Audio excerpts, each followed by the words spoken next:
Est-ce que le XRPL deviendra l'instrument principal pour la tokenisation des actifs réels dans les 18 prochains mois?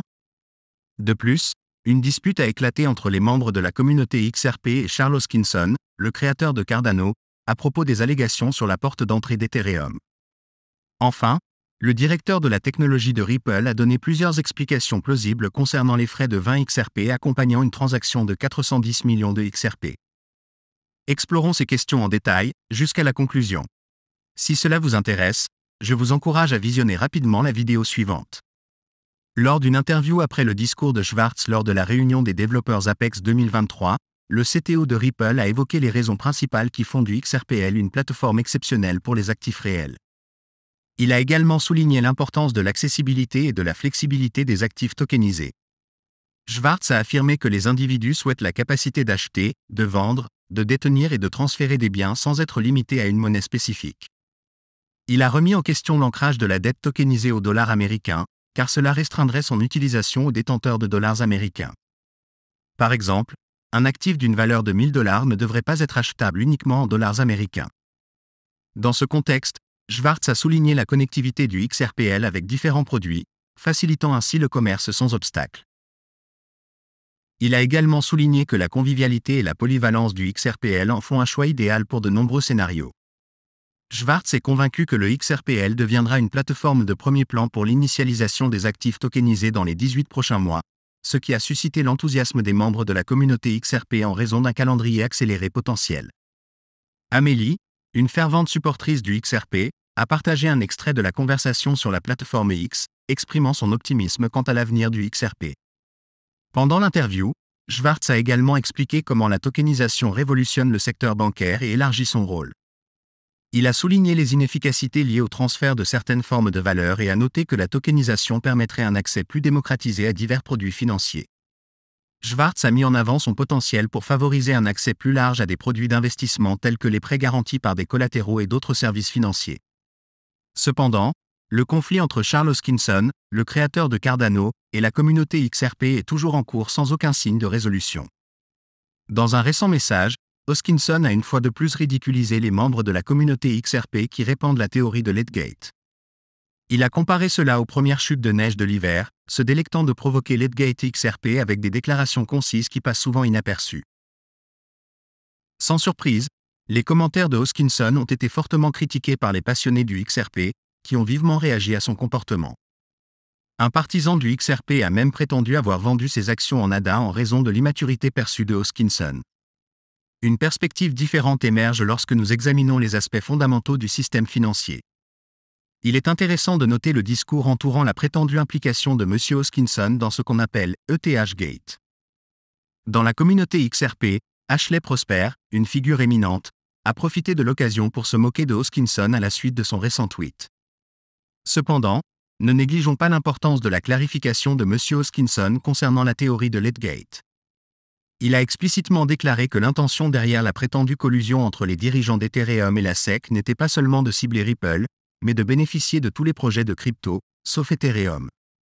Pour comprendre les origines de la théorie de Letgate, nous devons examiner les allégations selon lesquelles des personnes liées à Ethereum ont établi des liens avec des personnalités clés au sein de la SEC. L'objectif était apparemment d'obtenir un traitement réglementaire plus favorable pour Ethereum par rapport aux autres crypto-monnaies. La communauté XRP s'est de plus en plus intéressée à cette notion après que Hoskinson l'ait abordée lors d'une session AMA. Il a présenté deux interprétations distinctes de la théorie de Letgate. Certains soutiennent que ce sont les responsables d'Ethereum qui utilisent leurs liens avec la SEC pour obtenir un traitement réglementaire préférentiel. D'un autre côté, il y a ceux qui affirment que l'ETH a effectivement soudoyé la SEC pour cibler Ripple et XRP. Hoskinson a souligné que la théorie de Letgate a été modifiée en raison de ces différentes perspectives. Il a affirmé que l'idée selon laquelle l'ETH a payé la SEC manquait de fondement. Il convient de noter que Hoskinson et la communauté XRP sont en désaccord depuis un certain temps. Le différend a initialement éclaté lorsqu'Hoskinson a qualifié les partisans du XRP de théoriciens du complot pour avoir suggéré que l'ETH a soudoyé la SEC pour accuser Ripple de violation des lois sur les valeurs mobilières. Ce commentaire a provoqué une réaction vive de la communauté XRP, avec certains membres allant jusqu'à demander une enquête sur la participation de Hoskinson dans le scandale d'Ethereum Gate. En décembre 2022, Hoskinson a annoncé qu'il s'abstiendrait de commenter toute affaire liée à XRP. Auparavant, Il avait été critiqué pour avoir diffusé un rapport suggérant que la SEC et Ripple parviendraient à un règlement à la mi-décembre. Suite à la classification par la SEC de l'ADA comme valeur non réglementée en juin, le responsable de Cardano a exprimé le souhait d'apaiser les tensions entre les communautés Cardano et XRP. Cependant, malgré ses intentions de mettre fin au conflit, Hoskinson s'est frustré des tentatives de la communauté XRP de le lier à la controverse d'Ethereum Gate. Le mois dernier, il a répondu à la théorie du complot d'Ethereum Gate, affirmant sans équivoque que si des tractations en coulisses ont pu influencer le parcours réglementaire d'Ethereum, il ne croit pas que l'équipe d'Ethereum ait soudoyé la SEC pour cibler Ripple. En conséquence, des membres de la communauté XRP ont demandé des excuses à Hoskinson pour avoir réaffirmé leur position sur Ethereum Gate. Pourtant, Hoskinson a choisi d'ignorer ces demandes, exacerbant ainsi l'animosité entre lui et la communauté XRP. Maintenant, recentrons notre attention sur le sujet qui suscite vraiment notre intérêt aujourd'hui, les frais de 20 XRP associés à la transaction de 410 millions de XRP. Suivez-moi alors que nous nous lançons dans une quête pour élucider les mystères entourant cet événement. Si vous souhaitez rester informé des derniers développements dans le monde du XRP, n'oubliez pas de vous abonner à notre chaîne et d'activer la cloche de notification. La récente occurrence d'un échange XRP inattendu et important a suscité un vif intérêt au sein de la communauté XRP en raison de sa nature particulière. En réponse à cette nouvelle, David Schwartz, le directeur de la technologie de Ripple, a fourni des informations supplémentaires pour éclairer les subtilités de ces échanges. Notamment, un partisan de la crypto-monnaie XRP nommé Saul a récemment partagé ses découvertes tout en explorant XRP Scan, un chercheur XRPL réputé. Le 11 octobre, Saul a remarqué qu'une adresse XRP avait été activée. Cependant, ce qui a attiré son attention, c'est l'arrivée soudaine de 410 millions de XRP dans le nouveau portefeuille, accompagné de frais de transaction substantiels. Le mouvement de 410 millions de XRP, d'une valeur de plus de 203 millions de dollars, avec des frais de transaction de 20 XRP, a attiré l'attention de la communauté. En général, les transactions XRP entraînent des frais de seulement 0,00001 XRP, rendant ce paiement de gaz de 20 XRP plutôt inhabituel. Saul a rapidement soumis cette question à la communauté XRP et a demandé des éclaircissements à V8, un vérificateur bien connu du grand livre XRP. Il s'est interrogé sur la pertinence d'un frais de 20 XRP pour une telle transaction. En réponse, V8 a déclaré que le frais de 20 XRP ne devrait pas être associé à une transaction de 410 millions de XRP, le jugeant excessif. Le directeur technique de Ripple s'est également intéressé à ce message et a partagé son point de vue sur cet échange particulier. Schwartz a suggéré la possibilité d'une erreur, suggérant que l'auteur aurait pu vouloir fixer le frais à 20 drops mais l'aurait accidentellement défini 1 million de fois plus élevé. Il est important de noter que le frais de transaction standard est de 0,001 XRP, soit l'équivalent de 10 drops.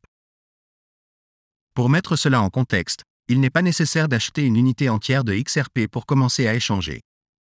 Un XRP équivaut à 1 million de drops, qui constitue la plus petite unité de XRP. Pendant ce temps, le scan officiel du compte XRP a révélé le frais de transaction inhabituel. Selon le scan XRP, l'expéditeur aurait peut-être voulu épuiser le solde de son compte en le ramenant à zéro en utilisant un frais de transaction de 20 XRP.